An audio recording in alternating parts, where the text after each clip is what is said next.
बात होती है एक फैमिली को दिखाने से, जिसमें मेसी नाम की एक लड़की अपनी मॉम और डैड के साथ रहा करती थी। आज उसके डैड की बर्थडे थी, जिनके लिए मेसी ने केक बनाया था। केक लेकर डैड के पास जाते हैं बर्थडे विश करने के लिए, जहां हमें पता चला कि उसके डैड पैरालाइज हैं, जिसकी वजह से ना तो वो चल फिर सकते हैं और ना ही कुछ बोल सकते हैं। तो हर वक्त वो बस व्हील चेयर पर ही रहते हैं। जिसके बाद ये दोनों माँ बेटी उनकी बर्थडे मनाने लगती है और यहाँ उसकी मॉम अपने हस्बैंड को गिफ्ट भी देती है, जो अजीब सा ही गिफ्ट था, क्योंकि उसे खोलने पर कुछ हथियार और चाकू निकलते हैं, जो खुद मेसी की मॉम रोज ने बनाए थे। हैरत वाली बात की उनकी हैंडल किसी हड्डी से बने लग रही थी, जो चीज मेसी के डैड ने भी नोटिस कर ली थी। वो काफी गौर से उन्हें देखने लगी, पर क्या करती, चाहकर भी कुछ बोल नहीं पाते। अब मेसी की मॉम रोज अपने हस्बैंड को एक इंजेक्शन लगाती है, जिसके बाद उन्हें केक खिलाने लगी। तभी इनके दरवाजे पर दस्तक होने लगी। ये हैरान रह गई कि इस वक्त कौन हो सकता है। तब मेसी और रोज दरवाजे की तरफ जाने लगी, लेकिन तभी ये दस्तक तेज हो गई। ऐसा लग रहा था जैसे कोई जोर जोर से दरवाजा पीट रहा है, जिस वजह से ये काफी घबरा जाती है। दस्तक बंद हुई तो अब बाहर से इन्हें मदद की आवाजें आने लगी। रोज सुराग से चेक करती है तो वहाँ एक लड़का खड़ा था, जो अभी भी हेल्प हेल्प मदद के लिए आवाजें लगा रहा था। वो लड़का कह रहा था कि मेरा भाई बहुत जख्मी है, तो प्लीज हमारी मदद कर दीजिए ना। अब पहले तो रोज को अजीब लगा, इसीलिए वो मदद करने से इनकार कर देती है, पर वो लड़का बार बार कह रहा था मिन्नतों पर उतर आया, इसलिए रोज मान जाती है और उन दोनों को घर के अंदर ले आई। और वो लड़का अपने जख्मी भाई को घर के अंदर ले आता है, जिसके पेट में एक रॉड घुसा हुआ था। दोनों ही काफी घबराए हुए थे। वो लड़का बताता है कि हम काफी दूर से सफर करते आ रहे थे, पर रास्ते में अंधेरा होने की वजह से हमारा एक्सीडेंट हो गया और ये रोड पता नहीं कैसे मेरे भाई के अंदर घुस गया। मैं छोटा भाई हूँ और मेरा ये जख्मी भाई बड़ा है, इसका नाम जैक है। अब जैक की ऐसी हालत देखकर रोज उसकी मदद करने का फौरन फैसला करती है। वो उसके भाई की मदद से जैक को एक जगह पर लिटाकर पहले उसका रॉड निकालती है, फिर उसके जख्म पर टांके लगाती है।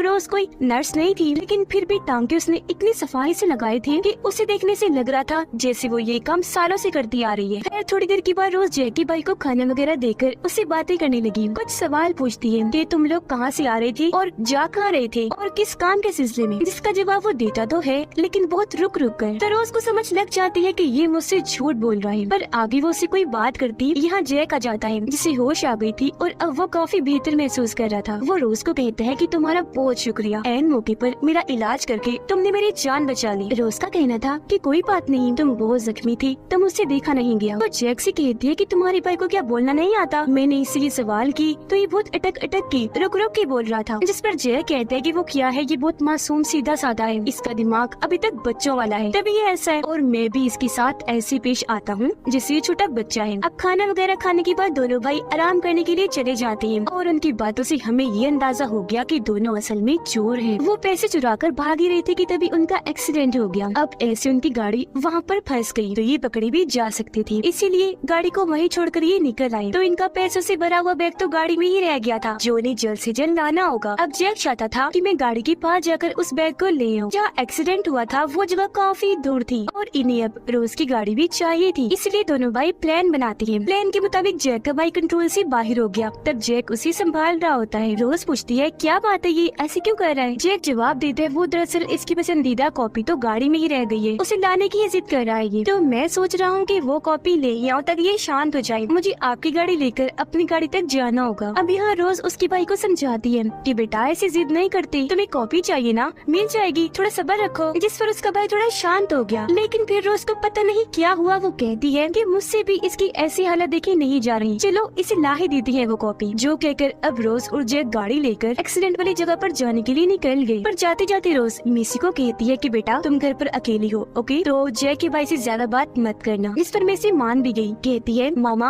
अब बिल्कुल बेफिक्र होकर जाइए, मैं पूरा ख्याल रखूंगी। जिसके बाद वो दोनों निकल गयी। जब रास्ते में थी तो अपनी अपनी फैमिलीज के बारे में बात करने लगे। यह रोज दुखी होती हुई बताती है कि मेरा भी एक बेटा था, पर एक गाड़ी से उसको बहुत बुरा एक्सीडेंट हुआ, जिस वजह से उसकी मौत हो गई। मेरा बेटा मुझे बहुत प्यारा था, जिसे मैं आज भी बहुत याद करती हूँ। घर में मेसी को हम देखते हैं, जिसका जैक के भाई से बात करने का बहुत दिल कर रहा था, क्योंकि आज वो पहली बार किसी और से बात करने वाली थी। असल में रोज ने शुरू से ही उसे बहुत सख्ती वाले माहौल में पाला, कभी भी मेसी को उसने किसी से बात करनी नहीं दी। यही वजह है कि आज तक उसने सिर्फ अपनी मोम रोज से ही बात की। तो उसे देखकर मेसी का बहुत दिल चाह रहा था कि इससे बात करूं। वो फिर काफी सोचने के बाद आखिर जैक के भाई के पास चली ही जाती है और उससे बातें करना शुरू कर देती है।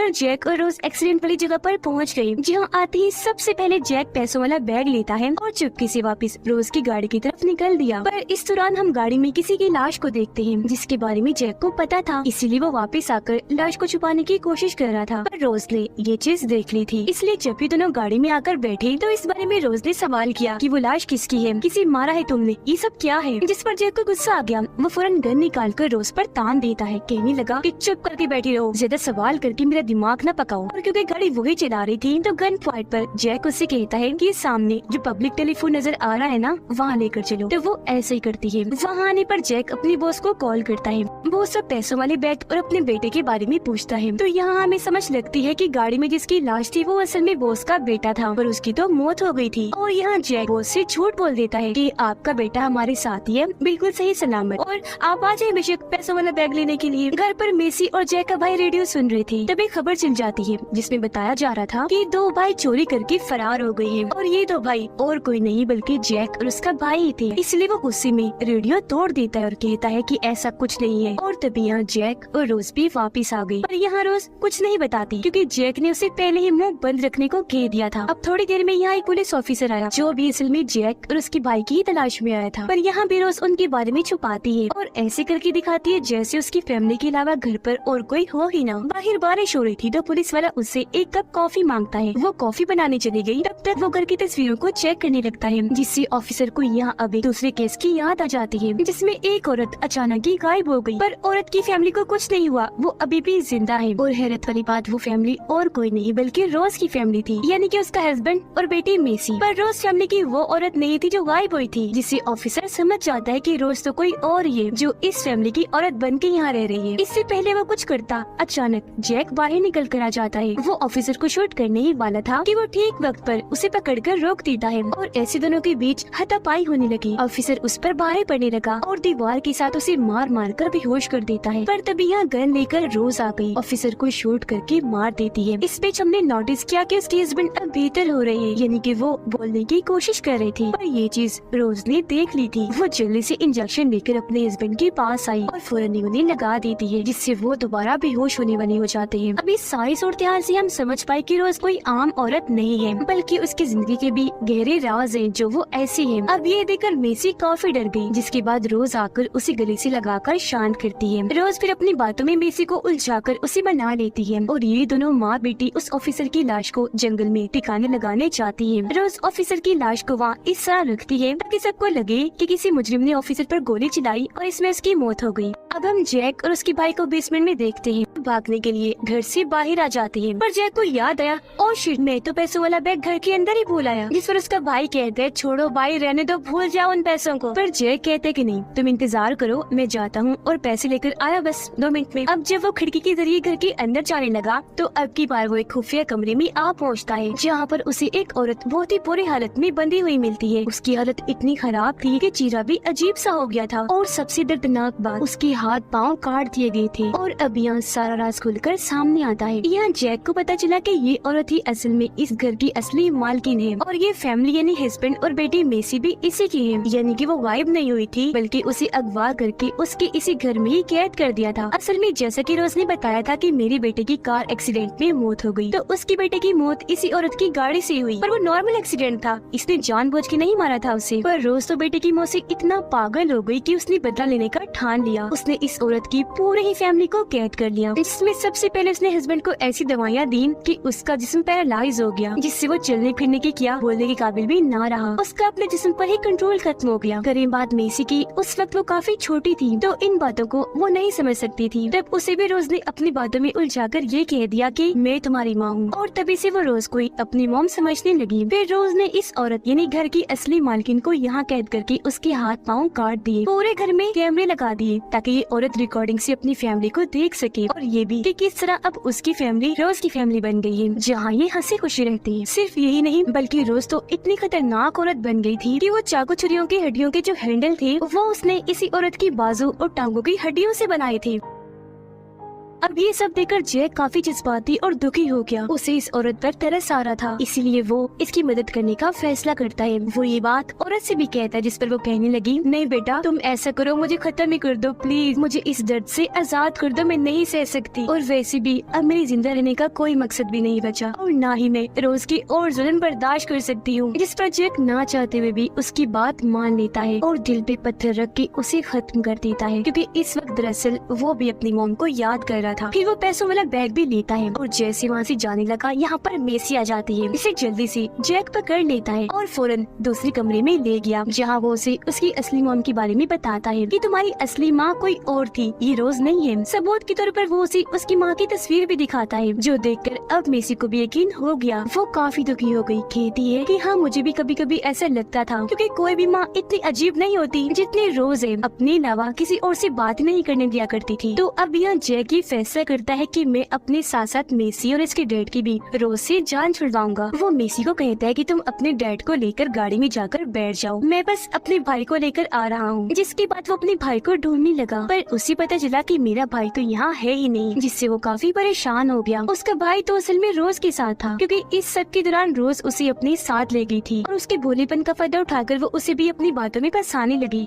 ये कह देती है कि तुम मेरे बेटे जैसी हो और आज से मैं ही तुम्हारी माँ हूँ। अब यहाँ जैक का भाई, जिसे बचपन से ही माँ का प्यार नहीं मिला, आज उसे रोज के अंदर अपनी माँ नजर आ रही थी। वो उसकी बातों में आ जाता है और ऐसा ही रोज के साथ था, वो उसमें अपने बेटे को देख पा रही थी। अब जैक वापस घर में आया अपने भाई को लेने के लिए, पर पहले ही रोज उस पर गोली चला देती है, जिससे वो काफी जख्मी हो गया। ठीक इसी वक्त मेसी यहाँ पर आई और उसे सहारा देकर बाहर ले जाती है कि तभी यहाँ उनका बॉस भी आ गया, जो जैक से पूछता है कि यहाँ पर क्या चल रहा है और मेरा बेटा और पैसे कहाँ है। तो अब यहाँ जैक रोज को बसाने के लिए अपने बॉस को ये कह देता है कि इस औरत के पास ही आपका बेटा भी है और पैसे भी। पर उसके बॉस को पता था कि ये झूठ बोल रहा है, क्योंकि उसने आते हुए इनकी गाड़ी देख ली थी, जिसके अंदर उसके बेटे की लाश थी। इसीलिए वो यहाँ जैक पर बरसता है, उसे काफी मारता भी है, कहने लगा कि तुम्हारी वजह से मेरे बेटे की मौत हो गई है और अब देखना मैं तुम्हारे भाई को भी नहीं छोड़ूंगा, उसे भी मरना होगा। अब बॉस जैक को पकड़ के आगे बढ़ा, जहाँ सामने से रोज आ रही थी। बॉस उस पर गन तान देता है कि जैक के भाई को मेरे हवाले कर दो। अब रोज अपना बेटा समझ रही थी, वो भी उस पर गन तान देती है और उसे जैक का भाई देने से मना कर देती है। अब इससे पहले कि बॉस आगे बढ़ता, रोज उस पर शूट करके उसकी जान ही ले लेती है। अब यहाँ बॉस का साथी भी उसके साथ आया था, जो गन उठाकर रोज के पीछे आके खड़ा हो जाता है। वो शूट करने ही वाला था कि तभी पीछे से जैक का भाई आकर वो उसके साथी पर ही चाकू से वार कर देता है, जिससे उसकी तो मौत हो गई। पर यहाँ हमने देखा कि अब वो भी रोज को अपनी माँ समझ रहा है और ये दोनों ही माँ और बेटे का रिश्ता निभा रहे हैं।